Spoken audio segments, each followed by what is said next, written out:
श्रीमद् भागवत गीता 18वां अध्याय। अर्जुन ने पूछा, हे मधुसूदन, संन्यास और त्याग के तत्व पृथक पृथक जानने की इच्छा करता हूँ। श्री भगवान ने कहा, कामना वाले कर्मों के त्याग को ज्ञानी लोग संन्यास मानते हैं और विवेकी पुरुष फलों के त्याग को त्याग कहते हैं। कोई पंडित यज्ञ, दान और तप आदि कर्मों के ना छोड़ने को त्याग बताते हैं। हे भारत, त्याग के विषय में हमारा निश्चय जो है वह सुनो। त्याग 3 प्रकार के हैं। यज्ञ, दान और तप आदि क्रम त्यागने नहीं चाहिए, वह अवश्य करने योग्य है, क्योंकि यह तीनों ज्ञानियों को पवित्र करते हैं। यह सब कर्म आसक्ति और फल को त्याग कर करने चाहिए। मेरा निश्चय मत यही है जो उत्तम है। अपने नियमित कर्मों का त्याग उचित नहीं। यदि मोहवश ऐसा किया जाए तो वह तामस त्याग है। कर्म दुखप्रद है। यह विचार करके और शरीर की कलेश के भय से जो त्याग कहलाता है उसे त्याग का फल नहीं मिलता। यह राजस त्याग कहलाता है। हे अर्जुन, अपना कर्म अवश्य करने योग्य है। फल और आसक्ति को त्याग कर जो किया जाता है वह कर्म सात्विक है। जो दुखदायक कर्म से द्वेष नहीं करता और सुखदायक कर्म से प्रीति नहीं करता, यह त्यागी सत्यशील बुद्धिमान मुक्ति के योग्य है। देहधारी संपूर्ण कर्मों का त्याग नहीं कर सकता। कर्म फल त्याग कर कर्म करने वाला त्यागी है। कर्म फल 3 प्रकार के हैं, अनिष्ट, इष्ट और मित्र। जो त्याग नहीं करते उनको यह मरने के पीछे मिलते हैं, योगियों को कभी नहीं मिलते। शरीर, वाणी और मन से भला या बुरा जो काम आरंभ किया जाता है उसके 5 कारण हैं। ऐसे होने पर भी जो केवल आत्मा को ही करता जानता है वह दुर्मति कुछ नहीं जानता। जिसको यह अहंकार नहीं है कि मैं करता हूँ और जिसकी बुद्धि कर्मों से लिप्त नहीं है, वह मनुष्य प्राणियों को मारकर भी उनको नहीं मरता और उनमें नहीं बंधता। ज्ञान, श्रेय और ज्ञाता, यह तीनों ही कर्म के साधन हैं। सांख्य शास्त्र में ज्ञान, कर्म और कर्ता, यह सात्विक गुणों के भेद 3 प्रकार के हैं। इसको भी सुनो। जो सब भिन्न भिन्न प्राणियों में अविनाशी अविभक्त सत्ता को देखता है वह ज्ञान सात्विक कहलाता है। जिस ज्ञान से प्राणियों में नाना प्रकार की सत्ताएं दिखाई देती हैं उसको राजन ज्ञान जानो। ऐसा ज्ञान जिसमें बिन कारण और तत्वार्थ के जाने एक ही कार्य में लगा रहे अल्प और तामस है। फल की इच्छा ना करके जो नियत किया जाता है सात्विक है। जो फल की इच्छा से और अहंकार से बड़े यत्न से किया जाता है वह कर्म राजस है। जो कर्म परिणाम, धन का खर्च, दूसरों की पीड़ा और अपना पुरुषार्थ ना जानकर मोहवश किया जाता है वह तामस कर्म कहलाता है। संग में रहित अहंकार, धैर्य और उत्साह युक्त सिद्ध और असिद्ध में समान जो रहता है वह सात्विक करता है। रोग मुक्त, फल का इच्छुक, लोभी, हिंसक, अपवित्रता, हर्ष, शोक से युक्त राजस कर्ता कहलाता है। चंचल चित्त वाला नीच, मूर्ख, दूसरों की बुराई करने वाला आलसी, विवादी और दीर्घ सूत्री तामस कर्ता कहलाता है। हे धनंजय, गुणों की तरह बुद्धि और धैर्य के भी 3 भेद हैं। इनको विस्तार से कहता हूँ, सुनो। बुद्धि प्रवृत्ति, कर्तव्य, अकर्तव्य, भय और अभय का बंधन व मोक्ष को जानता है वह सात्विकी है। हे पार्थ, जिसमें धर्म और अधर्म, कर्तव्य और अकर्तव्य ठीक निश्चय नहीं होता वह राजसी बुद्धि है। हे पार्थ, जिस अज्ञान से ढकी बुद्धि करके मनुष्य अधर्म को धर्म मानता है वह तामसी है। हे पार्थ, एकाग्रचित होने से इधर उधर ना डिगने वाली जिस धृति के द्वारा मन, प्राण और इंद्रियों की क्रिया ठीक चलती है वह सात्विकी है। हे पार्थ, जो प्रसंग से फल की इच्छा वाला है, जो धर्म, काम तथा अर्थ को धारण करता है उसकी धृति राजसी है।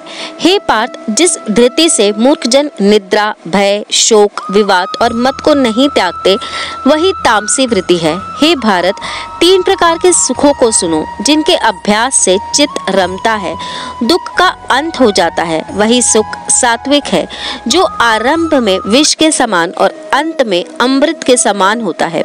जो सुख आरंभ में अमृत तुल्य और अंत में विष के सदृश विषयों और इंद्रियों के संयोग से होता है, उसे राजस कहते हैं। जो सुख आदि और अंत दोनों में मनुष्य को मोह में फंसाता है और जो नींद, आलस तथा प्रसाद से उत्पन्न होती है, वही तामस है।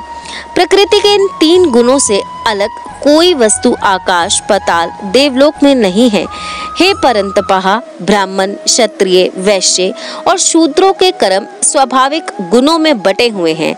सम, दम, तप, पवित्रता, क्षमा, नम्रता, ज्ञान, अनुभव और परलोक में श्रद्धा, यह ब्राह्मण के स्वाभाविक सिद्ध कर्म है। बहादुरी, तेजस्विता, धैर्य, चतुराई, युद्ध में स्थिरता, उदारता और प्रभुता, ये क्षत्रियों के स्वाभाविक कर्म है। खेती, गौरक्षा, व्यापार वैश्यों के स्वाभाविक कर्म है। तीनों वर्णों की सेवा शूद्र के स्वाभाविक कर्म है।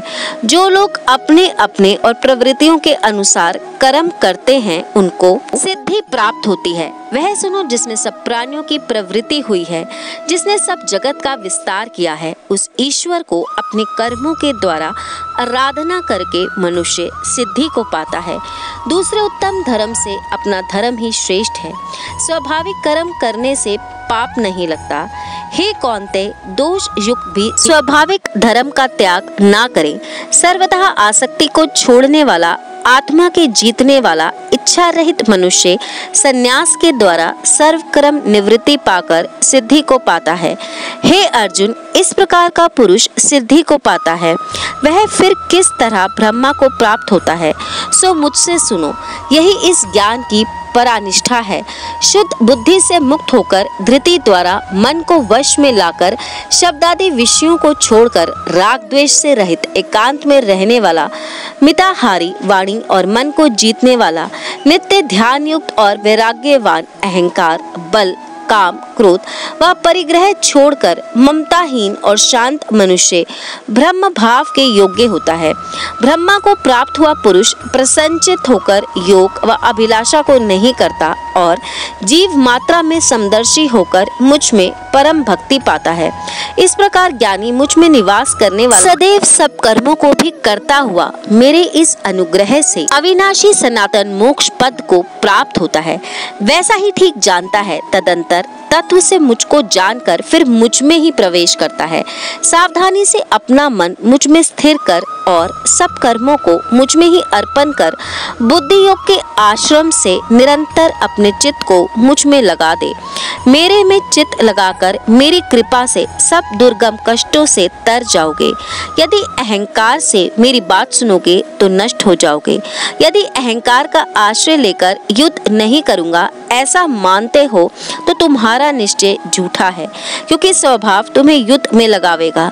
हे कौन्ते, जिस कर्म को अब तुम मोह से करना नहीं चाहता, वही अपने स्वाभाविक कर्म में बंधा हुआ बेबस होकर रहेगा। हे अर्जुन, प्राणियों के हृदय में स्थिर ईश्वर उनको माया से इस प्रकार भ्रमा रहा है मानो सब यंत्र पर चढ़े हैं। हे भारत, सब भावों से उसी की कृपा से परम शांति और मुक्ति को पाओगे। यह गूढ़ ज्ञान मैंने तुम्हें कहा है, इसे भली भांति विचार कर जैसा चाहते हो वैसा करो। सबसे गूढ़ वचन को और सुन, क्योंकि तू मेरा परम मित्र है। इससे तेरे हित ही कहूँगा। मेरे में मन लगाओ, मेरे भक्त हो, मेरा यज्ञ करो और मुझे ही नमस्कार करो। इस प्रकार मुझे पाओगे, यह मैं सत्य प्रतिज्ञा करता हूँ। क्योंकि तुम मेरे मित्र हो, सब धर्मों को छोड़कर केवल मेरी शरण में आओ, मैं तुम्हें सब पापों से छुड़ा दूंगा। सोच ना करो, यह मेरा रहस्य ऐसे पुरुष से जो मेरा तप ना करता हो, मेरा भक्त ना हो, सेवक ना हो और मेरा निंदक हो, कभी ना कहना चाहिए। जो इस परम गुप्त ज्ञान को मेरे भक्तों में प्रकट करेगा, वह मेरी परम भक्ति को पाकर अंत में निश्चय ही मुझ में लीन हो जाएगा। इससे अधिक मेरे लिए प्यारा काम करने वाला मनुष्यों में दूसरा कोई नहीं होगा और उससे बढ़कर मुझे कोई प्यारा भी नहीं होगा। हमारे इस धर्म संवाद को जो कोई पढ़ेगा, मैं समझूंगा कि उसने ज्ञान यज्ञ से मेरी पूजा की।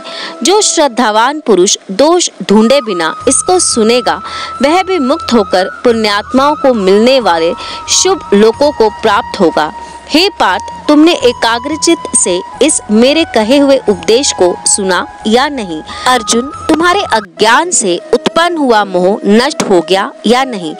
अर्जुन ने कहा, हे भगवान, आपकी कृपा से मेरा मोह नष्ट हो गया और स्मृति प्राप्त हुई। निसंदेह आपकी आज्ञा में स्थित हूँ और जैसा आपने कहा वैसा ही करूँगा। संजय कहते हैं, हे धृतराष्ट्र, मैंने व्यास जी की कृपा से साक्षात योगेश्वर श्री कृष्ण जी के मुख से इस परम गुहा संवाद को सुना। हे राजन, श्री कृष्ण और अर्जुन के अद्भुत पुण्य कारक संवाद का स्मरण करके मैं बारंबार प्रसन्न हो रहा हूँ। श्री कृष्ण भगवान के इस अद्भुत रूप को स्मरण करके मुझे बड़ा ही विस्मय होता है। हे राजन, मेरी ऐसी धारणा है कि जहाँ योगेश्वर श्री कृष्ण हैं और जहाँ पार्थ धनुषधारी है, वहीं राज्य लक्ष्मी, विजय, ऐश्वर्य और अटल नीति है। अत श्रीमद् भागवत गीता 18वां अध्याय समाप्त।